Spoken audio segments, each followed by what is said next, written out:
today, starting Yes. fresh. Yep. Obviously, we're like very far out from last week's game, and the starters barely played for the Eagles against the Commanders. So like talking about the game itself, it's like whatever.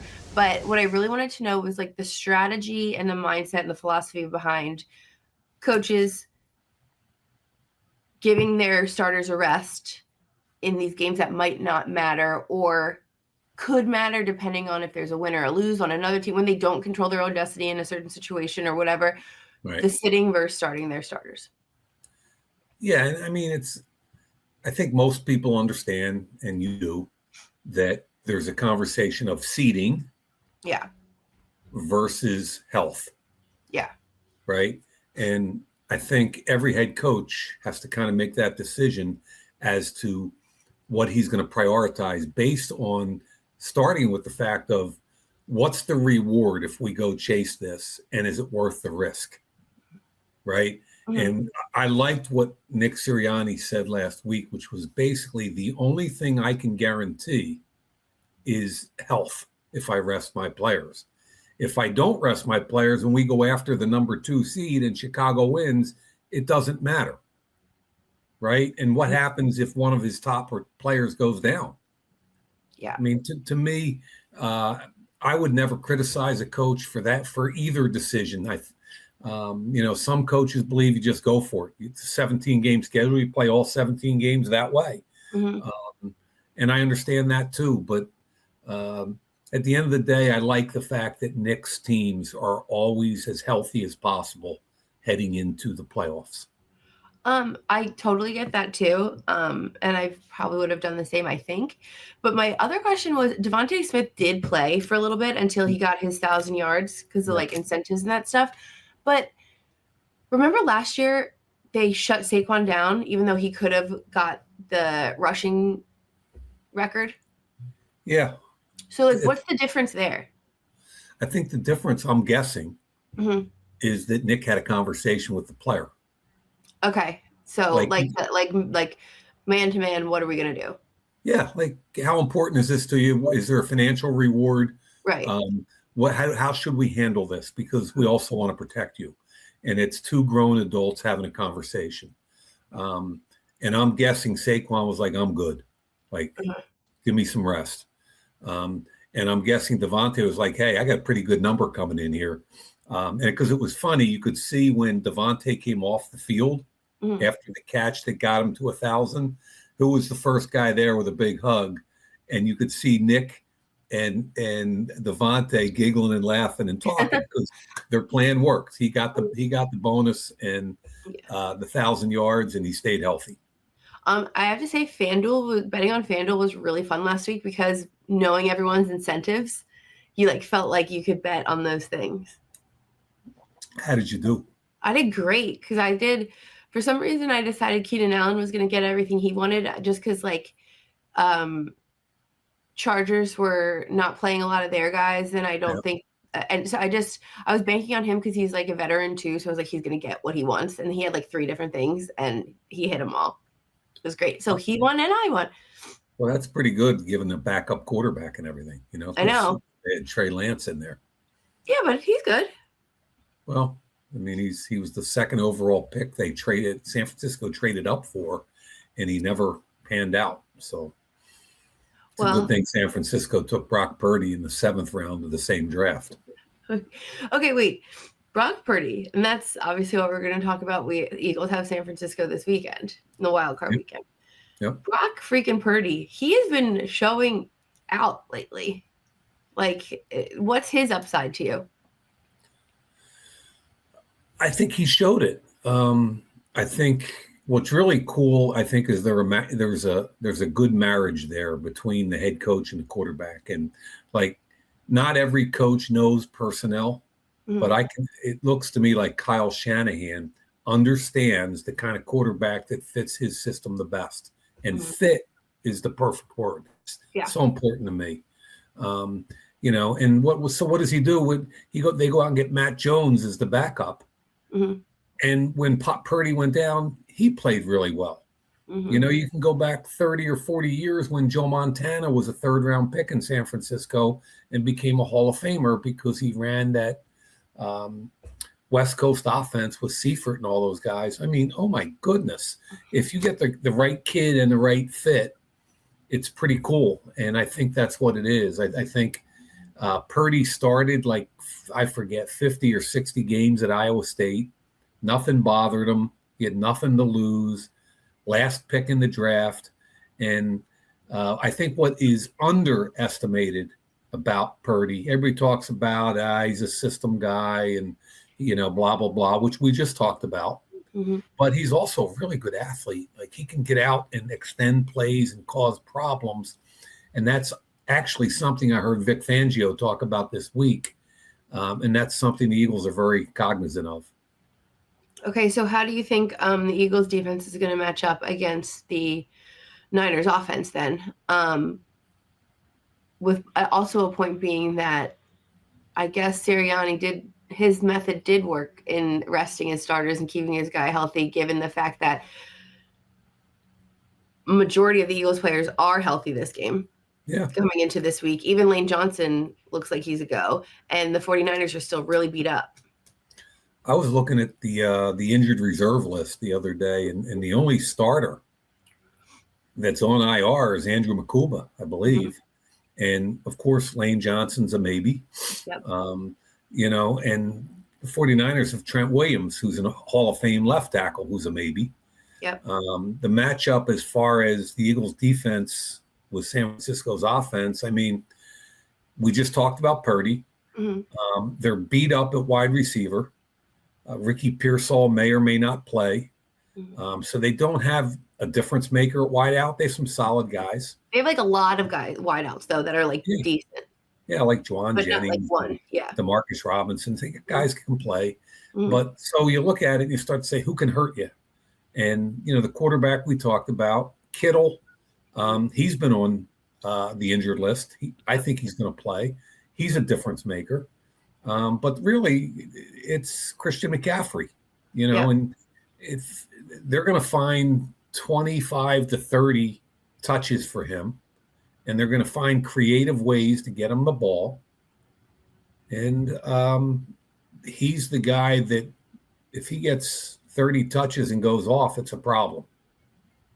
Do you think he's going to get offensive player of the year? I don't know. I think it depends on who gets the MVP, because that'll either be Stafford or Drake May, probably. Or Drake May. Mm-hmm. Will the other one get the offensive player of the year? Uh-huh. I don't know. Yeah. That could happen easily. Yeah. They're also saying, like you were talking about Kyle Shanahan, they're saying he's like the lead for Coach of the Year. I think Liam Cohen in Jacksonville has I think there's some guys that have done a great job. I mean, Mike Vrabel. Talk about turning two programs around, New England with Vrabel and Cohen with Jacksonville. Pretty amazing. So there have been a bunch of really good coaching jobs. I'm glad we just got past you talking about Christian McCaffrey, and I didn't think you were talking about Saquon this time. Yeah, That's good. Things went real bad yesterday. Oh my God. Okay, now talk to me about the Eagles offense. That's top of mind for everyone, really, going into this game. What do they need to do? What's their best game plan against the Niners? Talk to us about those things. So on paper, the Niners are beat up at linebacker. Like of the 4 or 5 linebackers that made the original 53-man roster, none of them are available back in September. So they're beat up. They're not great against the run anyway. You would think that would be a huge thing for Philly, yet the same script happened with Chicago the day after Thanksgiving. They were playing backup linebackers, and, you know, Chicago killed the Eagles the opposite way. We thought the Eagles' run game was going to get going. Yeah, and it didn't. It didn't. Yeah. And, you know, you look at the Buffalo tape from 2 weeks ago, and in the first half, the run game was pretty good. In the second half, it didn't go anywhere. And, you know, the second half of that Buffalo game was unbelievable. So, in all honesty, here's what I think, Leigh. I think Eagles fans have to kind of go, the offense is what it is at this point. Jalen Hurts is who he is at this point. And that's not a bad thing. Mm-hmm. It's just different. He's not going to be Matthew Stafford. They're different styles. That's just what it is. So the Eagles have been ugly this year. Their running backs are getting hit behind the line of scrimmage at an alarming clip. So I don't know what you're going to get offensively. So I think what the game looks like to me is the Eagles are the number one red zone in the league, right? Red zone team, and they need to continue that. And I think the other thing is, and it's boring and everybody says it, but it's turnovers. The Eagles were +6 on the season. San Francisco was -6. On paper, the Eagles should win this game, barring block kicks, return kicks, a bunch of turnovers one way or another, crazy things. The Eagles should win the game. Their defense is that good. I have trouble seeing San Francisco scoring more than 14 to 17. I have trouble seeing them get past 20. And the Eagles have to find a way to put some points on the board. And that's going to be the key is, in addition to all the statistics, and just can they move the ball and put points on the board, bottom line. Do you have any worry that the offense is going to take a minute to get to their normal selves because they sat last week? Or no? No, I mean, this offense is really hard to figure out. I mean, no clue. I'm not sure I've ever seen a team go 0 for 7 passing in the second half, 0 yards. I've never seen it. And that's not even on the quarterback. There's a bunch of stuff that contributed to it. But, I mean, I've never seen it.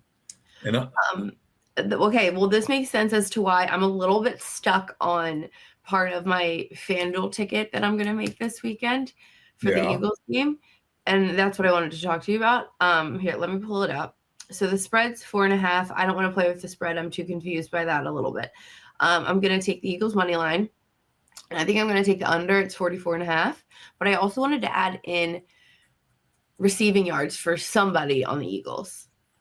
And I'm not sure which receiver I should utilize. Do you think it's going to be a Dallas Goedert game? Do you think it's going to be a Devontae Smith game? AJ Brown game? What do you think? Phew. I don't even know. I really don't know. I mean, you would start to lean a little bit towards Goddard with all the linebacker issues. That's what I was thinking. So do you think a 40+ yard was good? He was on the injury list the other day. I don't know if he still is or not. Okay.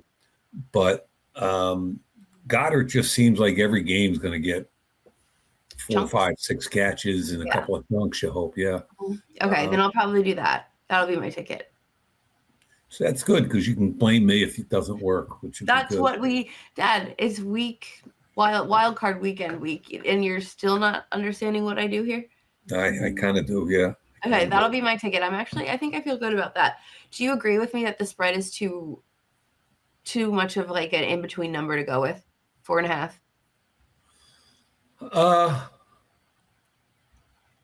Again, I don't know. I don't know. I mean, I feel like the Eagles ought to handle this game. I really do. You do? Yeah.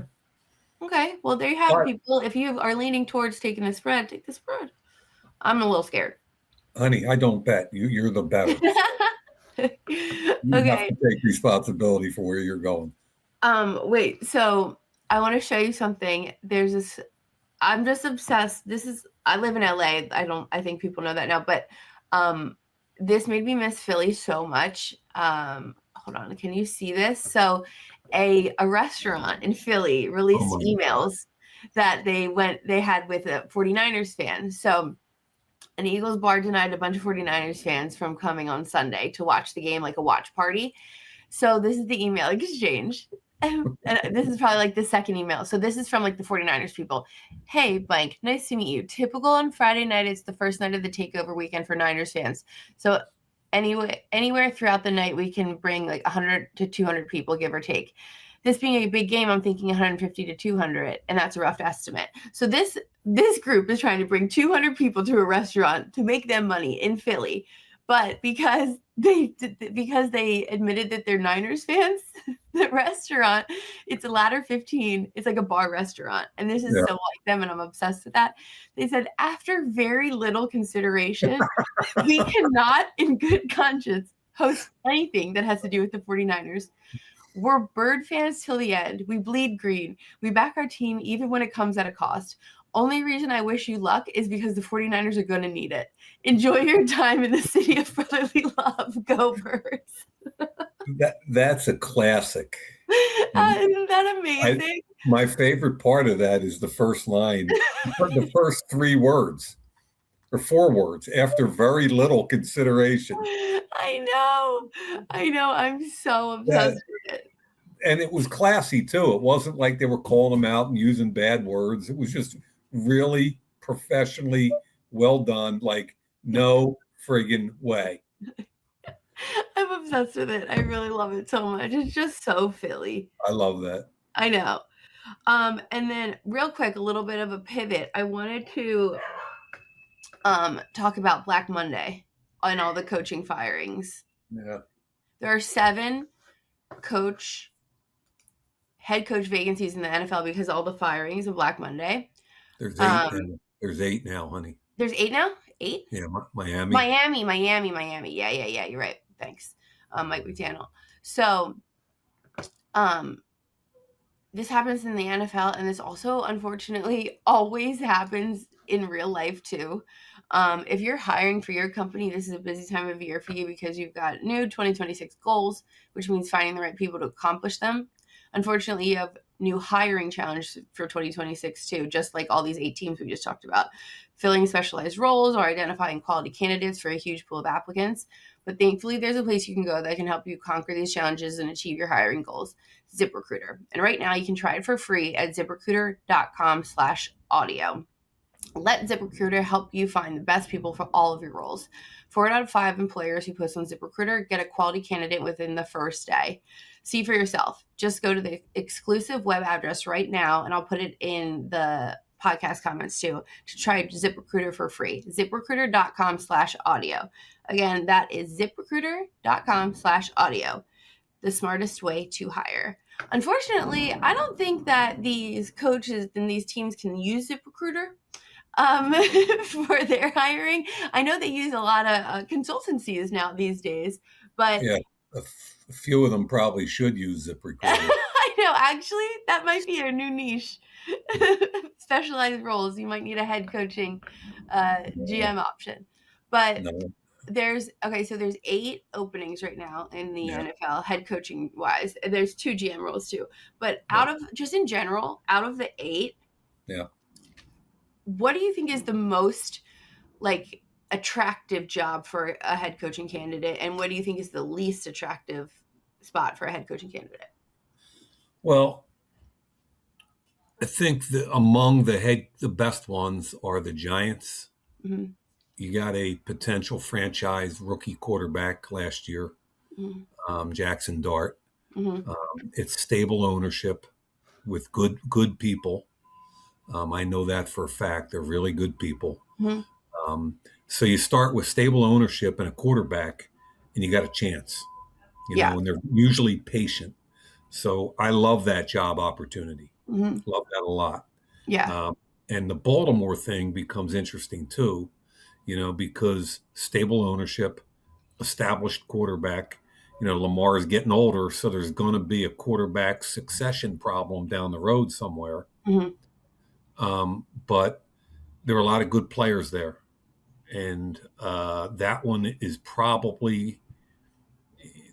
going to need somebody with a strong hand and a real good feel for people, but it's a good opportunity. And as far as, some of the ones, I mean, least attractive. I would have to say Browns, just because I feel like it's a lot of pressure. That's right there, because the quarterback situation is so crazy for sure.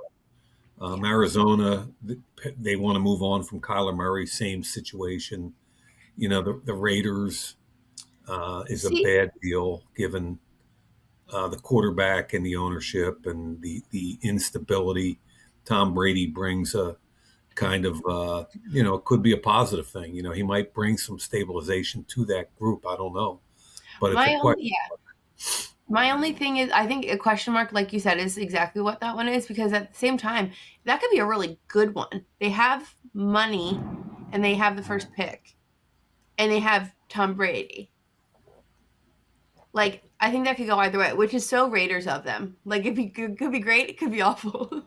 Well, I think the owner wants to believe in Brady Yeah. and is willing to give him some time. He hasn't given anybody else time since they had to fire Gruden, or Gruden resigned. Yeah. But that was the same way the owner felt was about Gruden. He gave him a 10-year deal, a lot of money. Yeah. He totally believed in John Gruden and what John was going to do. Mm-hmm. And I think he feels the same way with Brady. So I like Spytek, the GM. I think he's going to be a very competent guy. And, I hope whatever happens there, I hope they give him some time. Mm-hmm. Just stay with it. Pick the right, and if you pick the right guy at one, there's going to be some excitement there. Yeah, that's how I feel about that too. Okay, well, we'll see. That'll be really interesting with all these hirings. I feel like there's more than usual this year. Yeah. But it'll be it's about average. Is it? 7 or 8 a year. It's about, believe it or not, about 25% of the league, which is 8, rolls over plus or minus every year. It's unbelievable. They really do need ZipRecruiter. Yeah. Somebody help these people. There shouldn't be that much freaking turnover every single day. Well, honey, I got to make a move here. You have another hit. Good luck. You're doing Westwood 1. You're calling the Westwood 1 game, the Jags game, right? Jags Bills. I got to go to Sunday at 1:00. I got a great one. I'm excited about. That's so fun. Okay, have fun with that. Get home in time to watch the Eagles, so then we can come back and talk about it early next week. Sounds good, honey. All right, thanks, Dad. I'm glad we made it through it today. Much better. All right, thanks, Dad. All right, you guys. This is Believe in Eagles presented by FanDuel. Thanks for being here. Bye.